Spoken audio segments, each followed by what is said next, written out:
Mau nggak mau si Amel mempercepat langkah dong supaya cepat-cepat sampai kosan. Amel langsung lega tuh kan pas sampai kos-kosan. Tapi baru dia mau pencet nih bel kos-kosan. Tiba-tiba.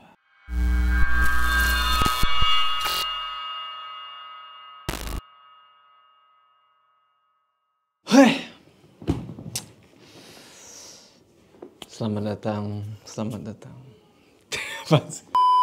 Assalamualaikum teman-teman, balik lagi sama gue Joe. Apa kabar kalian semua? Semoga kalian semua menonton video ini diberikan kesehatan dan jaga rezeki yang selalu memberikan usaha dan selalu dilindungi dari segala mara bahaya di dunia ini. Oke, balik lagi di House Horror. Di mana di segmen ini gue akan ceritain kisah-kisah horor kalian yang mungkin aja nih kejadian sama gue. Pada kali ini ada cerita dari seseorang nih yang bernama Amel dari Jawa Timur. Jadi suatu hari Amel sama temennya ini lagi ngejalanin PKL atau praktek kerja lapangan di salah satu stasiun TV lokal. Pokoknya masih daerah Jawa lah, kita nggak bisa sebut namanya. Waktu itu Amel ini masih SMK. Nah, karena dapat pekerjaan di stasiun TV yang jauh lah dari rumahnya gitu ya bisa dibilang, akhirnya dia mutusin nih buat ngekos di deket tempat dia kerja. Nah, sedikit tentang Amel ini. Jadi si Amel ini dia itu bisa dibilang udah sering lah ngelihat hal-hal yang begituan dari kecil. Tapi pas dia ngekos di kosan ini nih, kejadian yang benar-benar di luar Nurul, gak masuk Fikri. Karena di kosan ini itu sampai merenggut nyawa. 2 temen dia meninggal. Nah, gimana sih kok bisa kayak gitu kan? Penasaran? Tonton video ini terus. Udah, kita gak usah lama lagi. Udah siap? Mode horor aktif.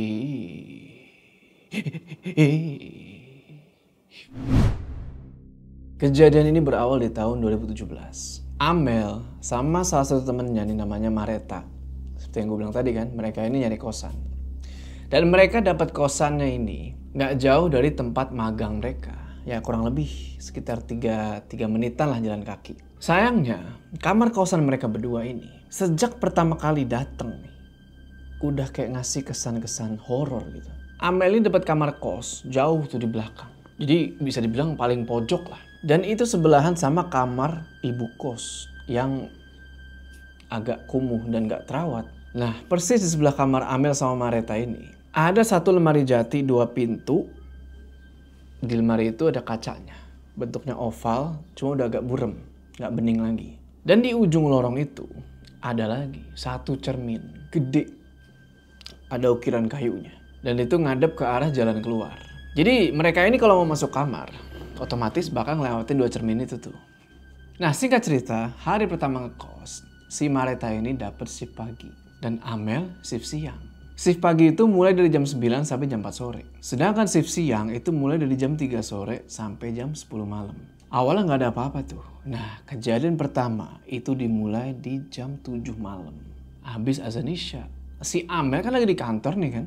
Tiba-tiba Mareta datang nyamperin. Udah kayak orang lari-larian gitu, kayak ngos-ngosan.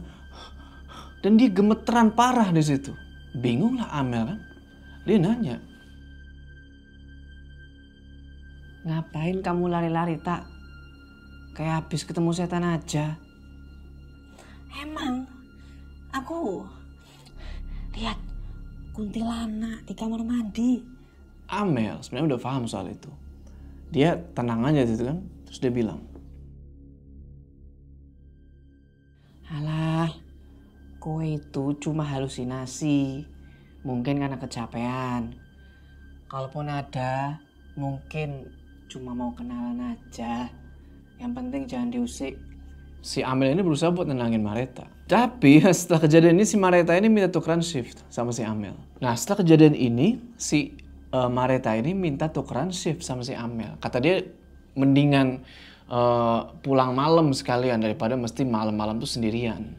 Amel ya ngeiyain aja di situ kan, daripada kasihan nih temennya ketakutan. Malam berikutnya Amel nih sendirian di kos. Sendirian gitu gabut kan. Dia paling nonton TV tuh sambil main HP. Waktu itu kira-kira jam 8 malam. Nah, pas lagi main HP gitu kan, si Amel ini ketiduran. Bangun-bangun lagi tuh jam 10 malam. Pas melek gini kan, kok di sebelah kayak ada orang. Pas nengok, Mareta ternyata udah pulang. Cuma anehnya, ini orang, si Mareta ini, kok cuma diem aja. Tapi Amel gak mau ambil pusing soal itu. Langsung aja Amel berdiri, dia kunci pintu tuh kan. Terus dia balik tidur lagi. Nah, 30 menit kemudian, kaget si Amel. Karena pintu kamarnya dia ini tiba-tiba didobrak paksa sama satpam. Dan adalah beberapa orang laki-laki. Dan di sana pas ngebuka pintu itu, nggak cuma satpam sama laki-laki doang yang dia lihat. Tapi ada Mareta juga. Lagi nangis-nangis. Bingung lah Amel kan. Kalau ini Mareta, ini siapa kan? Dan di situ si Mareta yang di luar ini langsung meluk si Amel sejadi-jadinya. Si Amel nanya,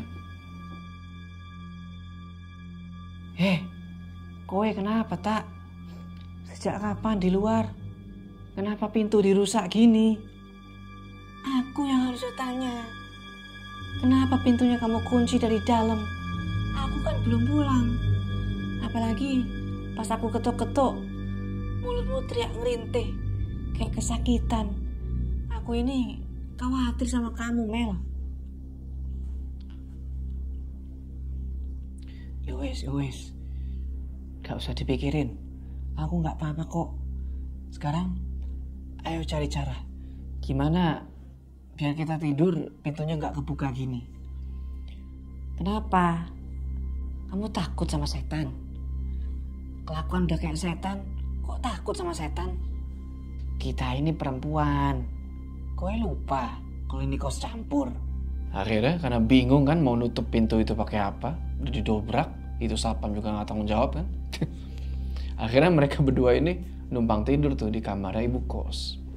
Besok harinya Mareta minta tukeran shift lagi nih, karena kejadian kemarin. Dan seperti biasa si Amel ngeyain. Waktu berlalu tuh kan, kerja kayak biasa. Dan singkat cerita, di jam sebelum maghrib nih kan, waktu surup, Mareta tiba-tiba nelpon Amel. Amel, kalau habis buang air tuh disiram, baunya loh. Kok itu ngomong apa? Aku ini lagi di kantor. Kan tadi juga ketemu sama kamu. Aku tahu kamu tuh tadi balik ke kos sekitar jam 4. Walaupun aku merem, aku kerasa kalau ada orang masuk. Gak usah bohong kamu. Padahal tinggal minta maaf selesai. Gak usah ngelak. Jam 4 tadi aku ada live. Dan aku ada di studio. Kesini aja, tanya sama anak kantor. Kalau aku kebelet buang air, ngapain juga balik ke kos?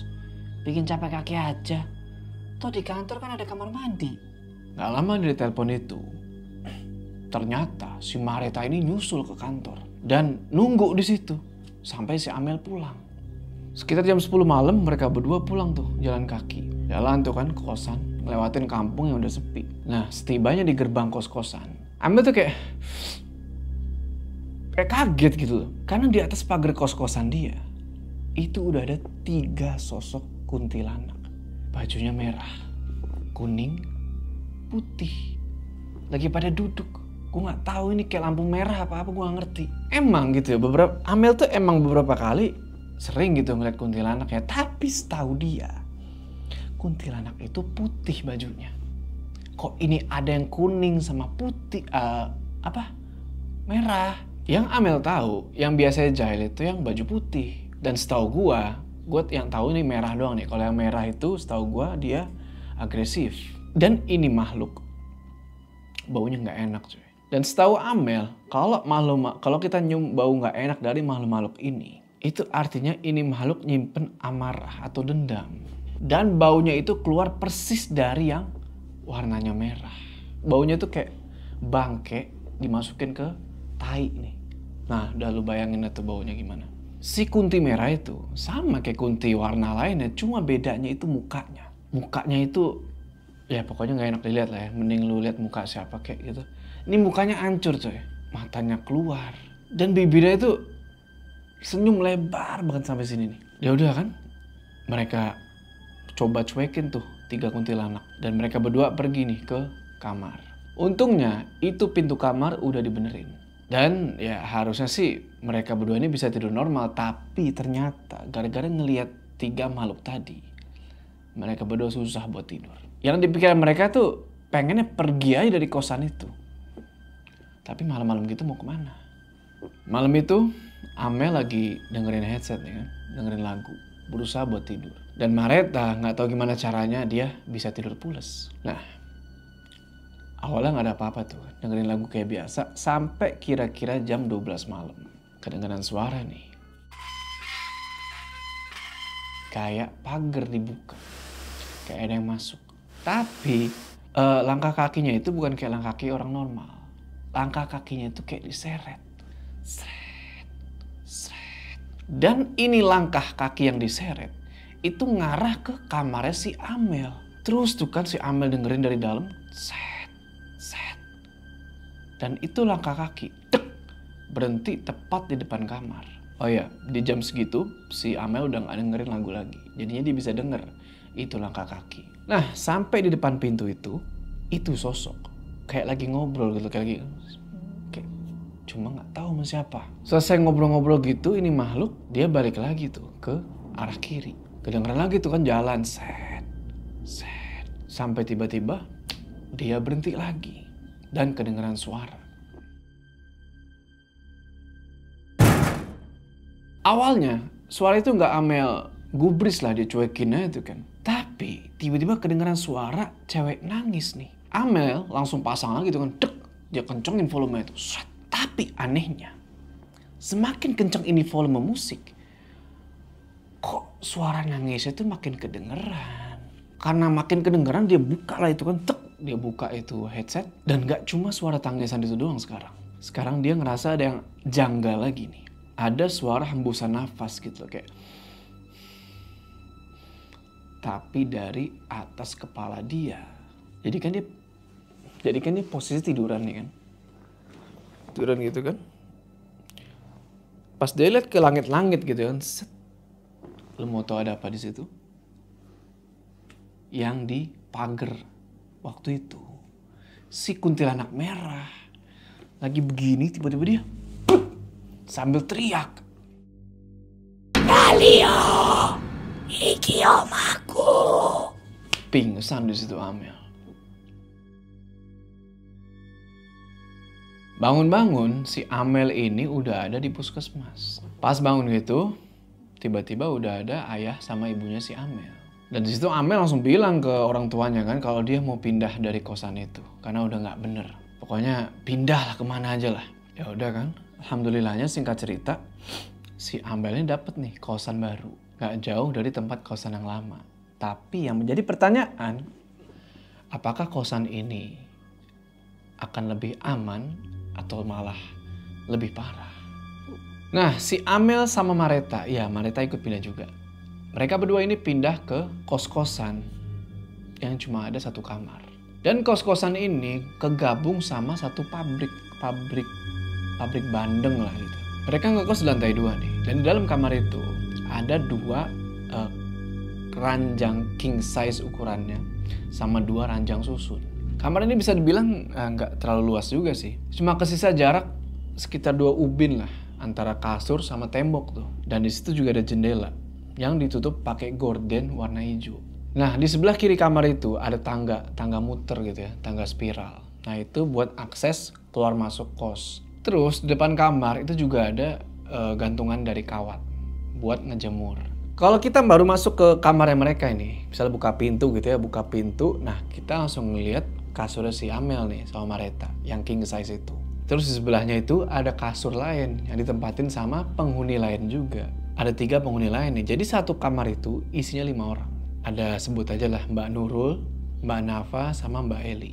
Nah di kamar itu, di luar itu ada balkon juga yang samping-sampingan sama pohon mangga. Di depan kasur Amel itu ada satu cermin, ya bisa bilang cermin yang lumayan gede lah. Sebenarnya ya, menurut Amel, ini kosan mereka yang satu ini, itu hawanya jauh lebih serem daripada kosan sebelumnya. Gua gak ngerti kenapa dia mutusin buat pindah ke sini, gua gak ngerti. Cuma ya ini kosan, kalau dilihat dari luar itu kelihatan rapi gitu, kelihatan bersih, kelihatan bagus, cuma hawanya aja. Nah di situ Amel sebenarnya juga agak bingung karena ayahnya ini dia sama sekali gak mau nginjekin kaki di kosan yang ini nih. Perasaan Amel udah gak enak, tapi dia mutusin buat tetap ngekos di situ. Pikir dia, sekarang udah rame-rame gini kan, berlima bakal aman-aman aja. Tapi ternyata dia salah. Sehari-hari di kosan itu ya aktivitas kayak biasa lah. Aktivitas orang-orang kerja sama orang-orang ngekos gimana sih kan. Sempet dapet gangguan mistis, cuma ya Amel anggap kecil lah itu kan, bukan apa-apa. Apalagi ngelihat ibu kosnya ini nih yang taat agama gitu loh. Jadi ibu kosnya ini sering ngaji malam-malam coy. Dan itu ngebuat Amel jujur aja agak tenang. Selama 1 bulan di kos tuh, mereka nggak dapet gangguan-gangguan yang berarti. Kecuali beberapa kali Amel sempet ngerasa kayak diperhatiin nih dari jendela di kamarnya dia itu. Bulan kedua, mereka dapat 2 hari ini libur karena waktu itu kena Idul Adha. Hari Selasa sama Rabu itu waktu liburnya Amel sama Mbak Eli. Hari Kamis sama Jumat itu waktu liburnya Mareta, Mbak Nurul sama Mbak Nafa. Sedari awal Amel udah wanti-wanti nih sama teman-teman satu kamarnya dia. Kalau mau ninggalin kamar, terus gak ada yang jaga nih, maksudnya ninggalin kamar kosong nih ya, itu lampunya harus dinyalain. Karena kata si Amel, makhluk-makhluk itu suka sama tempat gelap. Ya udah tuh kan, Amel sama Mbak Eli ninggalin kosan tuh di Senin sore setelah shift mereka. Dan 3 teman yang lainnya ninggalin kosan tuh di hari Rabu sore setelah shift mereka. Nah itu yang ngebuat kamar mereka kosong dari hari Rabu malam sampai Kamis pagi. Dan Amel itu mesti masuk kerja lagi di Kamis sorenya jam 3 sama Mbak Eli. Singkat cerita selesai liburan tuh dan Amel sampai di kosan lagi itu hari Kamis pagi sekitar jam 10. Nah Amel rencananya pengen istirahat dulu nih. Nah Amel ini nggak nemuin sama sekali ada kejanggalan. Selain pintu balkon yang kebuka lebar banget. Sampai-sampai tuh daun-daun mangga itu pada masuk ke dalam kamar. Dan waktu itu lampu kamar mati. Nggak tahu turun atau apa, pokoknya mati. Singkat cerita, waktu berlalu dan udah mau jam 3 sore. Amel langsung bangunin si Mbak El itu yang udah datang juga kan. Sempat istirahat juga. Dibangunin tuh sama Amel buat siap-siap ke kantor. Tapi Mbak El ini bilang kalau dia mau izin nggak masuk karena nggak enak badan. Jadi Amel berangkat ke kantor tuh jalan kaki sendirian. Selesai kerja itu sekitar jam 11 malam. Dan Amel pulang tuh sendirian kan. Dia masuk tuh ke gang ngarah ke kosan. Dan di situ tiba-tiba dia merinding, nggak tahu kenapa. Dan sepanjang perjalanan di gang itu, dia ini nyium bau melati. Dan sempat kedengar juga nih, samar-samar dari belakang dia, suara langkah kaki yang diseret. Mau nggak mau si Amel mempercepat langkah dong supaya cepat-cepat sampai kosan. Amel langsung lega tuh kan pas sampai kos-kosan. Tapi baru dia mau pencet nih bel kos-kosan, tiba-tiba dari belakang dia ada yang ngendus. Dan sosok ini bilang, "Kamu anak kliwon ternyata. Makane wangi tenan. Sayangnya tak bisa kuajak. Karena mbahmu sudah melototi aku." Suara itu hilang dan di situ Amel gak sadarin diri. Bangun-bangun, Amel ini udah ada di kamar. Dan yang lebih aneh lagi, dia ini udah pakai mukena. Dan kebangun itu di atas sejadah. Bingung lah si Amel ini kan, lah kok tahu-tahu udah di kamar. Nah si Mbak Eli yang tadi gak berangkat kan, dia nanya, "Kowe kenapa? Kok kayak orang kebingungan?" Aku kok bisa sampai di sini? Ceritanya gimana, Mbak? Lah, sampean kan langsung pakai mukena tadi pulang kerja. Aku ajak ngomong, gak nyaut. Masa? Aku ngelindur ya Mbak Eli? Ya wes, gak usah diurusi. Tidur aja. Udah malam. mungkin si Mbak Eli ini paham sama apa yang terjadi ke Amel. Nah habis ngobrol-ngobrol gitu, mereka berdua sadar kalau malam itu adalah malam Jumat Legi. Dan mereka berdua ini lagi hide. Udah tuh kan, si Amel pergi tuh tiduran di atas kasur.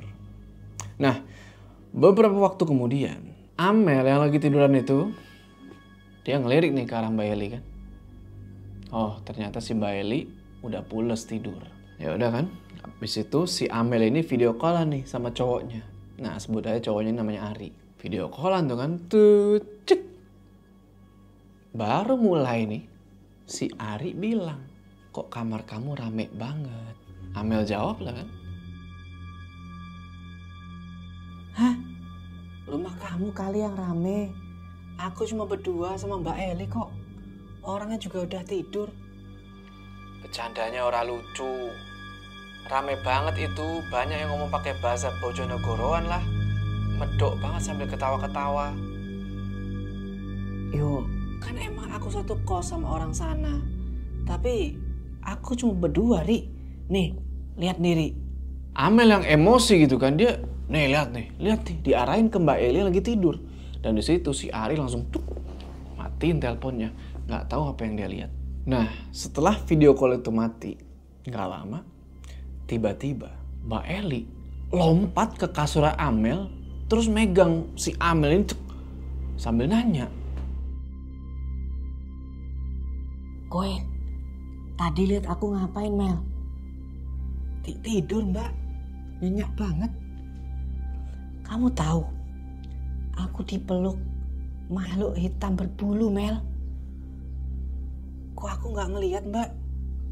Biasanya aku ngelihat loh. Jangan bercanda, Mbak Eli. Ini malam Jumat Legi. Aku ya sama kayak kamu, Mel. Aku peka. Alasan kenapa tadi kamu bangun pakai mukena, karena yang kesini tadi bukan kamu, tapi mbahmu. Mbahmu nyuruh kamu jangan sampai lupa sholat. Makanya tadi dipakein mukena. Maksudnya biar kamu gak lupa. Habis mens langsung sholat. Beberapa hari ini katanya kamu gak sholat. Makanya tadi sampai diincer demit. Yang tadi ketindihan gimana, Mbak? Kok aku gak lihat sama sekali? Mbahmu kuat. Mata batinmu ditutup sama dia. Di sini energinya jelek, Mel. Kalau nggak ditutupi mbahmu, pasti sudah dipakai inang. Maksudnya, Mbak? Besok, kalau anak-anak sudah datang, aku ceritakan semuanya. Tapi ndak di kamar ini. Udah tuh kan, si Mbak Eli balik lagi tuh tidur di kasurnya dia. Dan si Amel dengerin lagu tuh pakai headset. Nah, baru berapa menit nih dengerin lagu, tiba-tiba Mbak Eli ngagetin si Amel lagi. Dia loncat, dia Mel. Dia tarik tuh kan headset yang dipakai si Amel. Cuk. Dan dia bilang, Mel, denger gak? Ada yang ngetuk kasurku. Enggak, Mbak. gak lama pas abis Amel jawab gitu, tiba-tiba kedenger jelas. Kasurnya Mbak Eli itu kayak digebrak dari bawah. Sampai bantal sama gulingnya itu keangkat. Gitu kan. Dan di situ Mbak Eli bilang,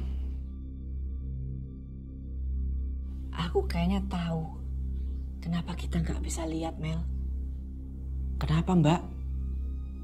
Kowe ini diincer. Soalnya wangi kliwon. Wangi kliwon biasanya disukai demit, tapi dihalangi sama mbahmu.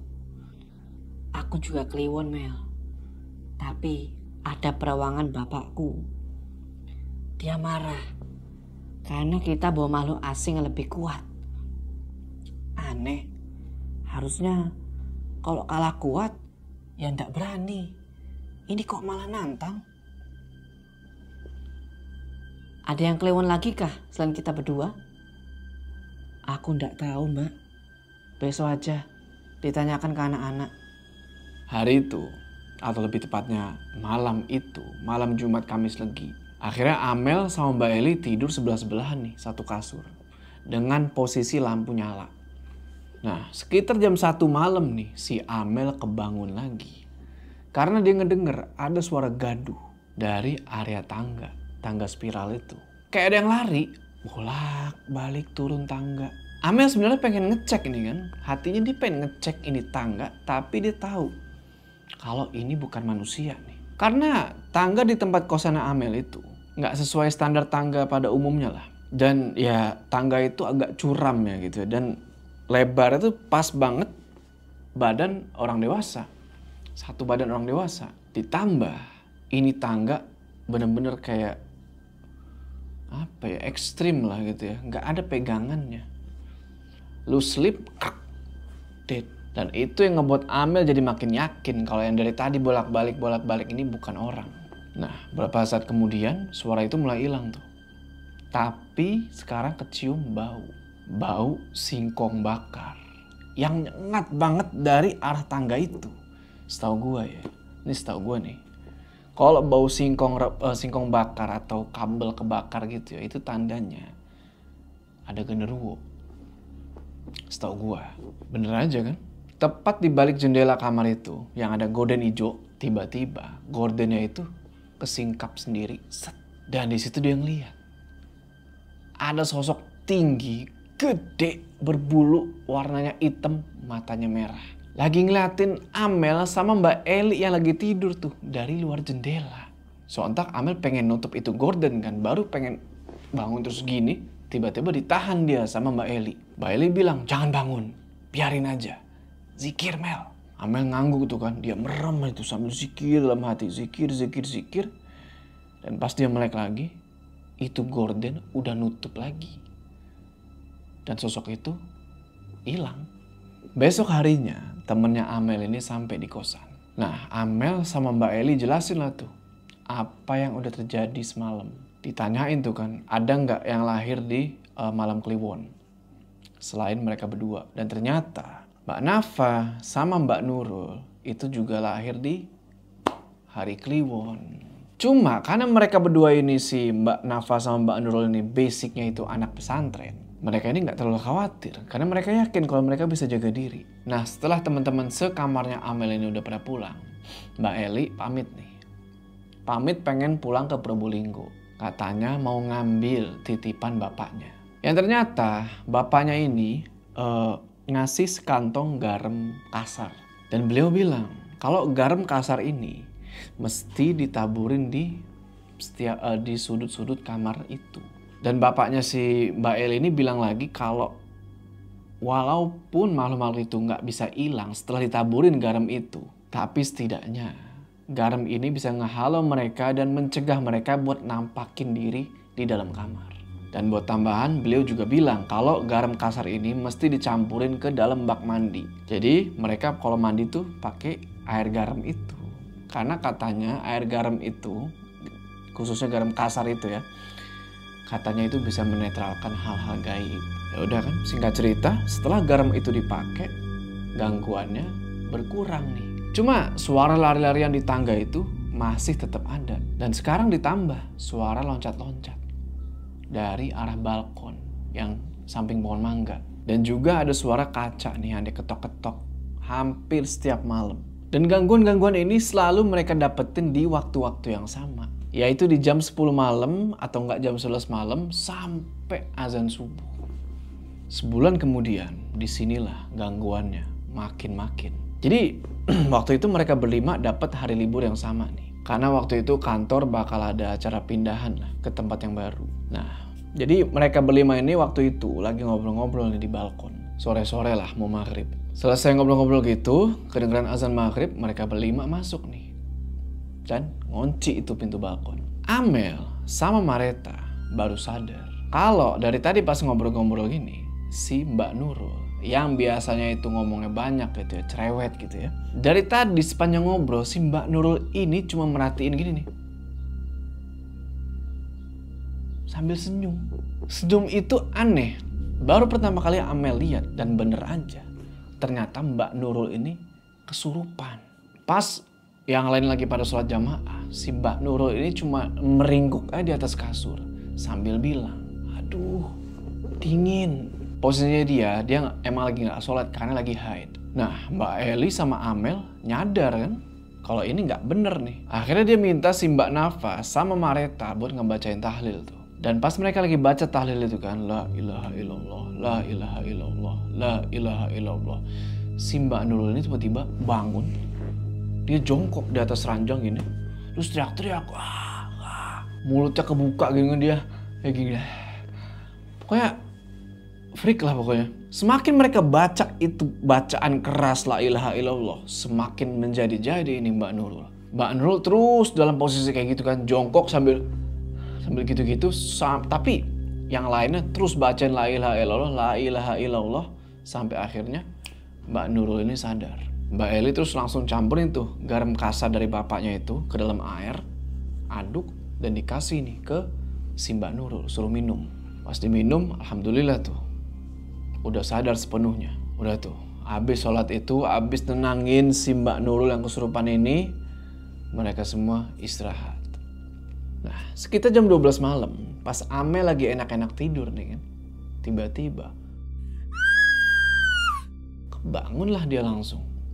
Dan ternyata itu teman-teman dia sekamar pada teriak. Kenapa mereka teriak? Mereka berempat ini ngeliat si Mbak Nurul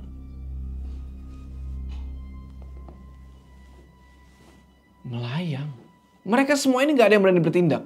Mereka cuma kayak ngeliatin aja kan.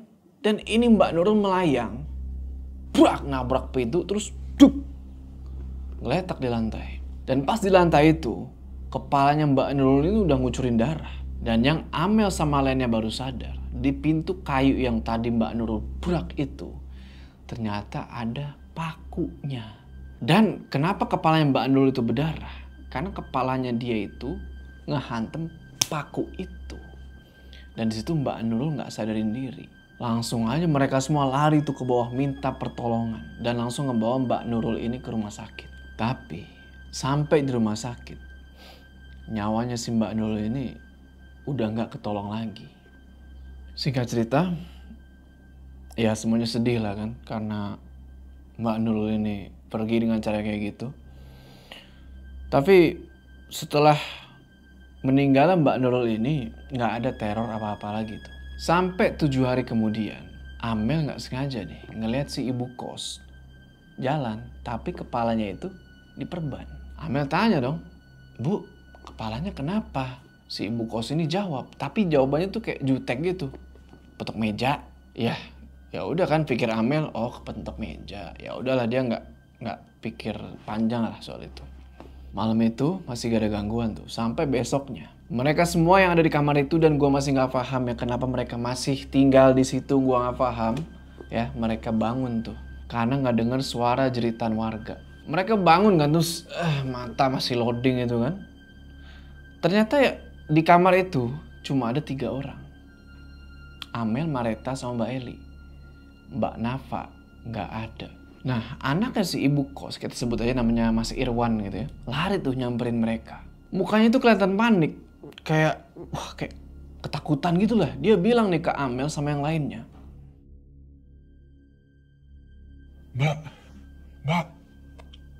Mbak Nafa meninggal, Mbak. Lehernya ketusuk payung. Dia tadi loncat dari balkon. Dan ternyata ada payung yang ujungnya tajam di depan pintu. Lemes lah Amel ngedenger itu kan. Dia bingung nih, kok kenapa jadi begini? Kenapa kok pada meninggal? Dan setengah jam kemudian kurang lebih, tiba-tiba ayahnya Amel datang nih. Padahal Amel gak ngabarin suruh datang atau apa. Tiba-tiba datang aja gitu. Nyuruh si Amel buat beresin tuh baju-baju, kita pergi dari sini. Kelihatannya ayahnya Amel ini udah tahu apa yang sebenarnya terjadi. Nah, di mobil, si ayahnya Amel ini baru ngejelasin kenapa kok dia dari awal nggak mau masuk ke kos-kosan ini. Dan ternyata di situ ibu kosannya itu adalah pelaku pesugihan. Dan 2 temannya Amel itu, si Mbak Nafa sama Mbak Nurul, itu adalah tumbalnya. Sebenarnya target awalnya itu adalah Amel sama Mbak Eli. Tapi karena ada si Mbah yang ngejagain, dan mereka nggak bisa tuh nyakitin Amel. Dan juga inget kan si Mbak Eli tadi, dia itu ada titipan dari bapaknya. Nah, setelah dari situ Amel dapat kabar nih kalau si ibu kosan itu meninggal 1 bulan setelah kejadian Mbak Nurul sama Mbak Nafa meninggal. Nah, penyebabnya Amel nggak tahu. Dan pas Amel mau main ke sana, ternyata dia dapat kabar lagi kalau kos-kosan itu pemiliknya udah beda. Dan setelah kejadian itu, Amel minta ke bapaknya nih buat tutup mata batinnya. Dan dia coba buat ngelepasin si mbah itu. Yang dari kecil emang ngikutin dia.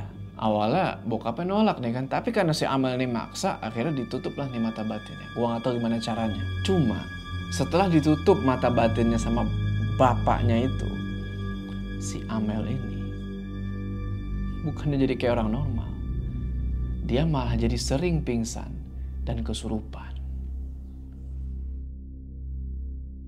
Oke teman-teman, gimana tuh tadi ceritanya? Tulis pendapat kalian di kolom komentar ya. Oke, sebelum kita berpisah, jangan lupa kalian like video ini, dan bagi yang belum subscribe, ayo subscribe sekarang ke channel ini supaya kalian gak ketinggalan cerita-cerita horor selanjutnya. Gue Joe, sampai ketemu di cerita selanjutnya.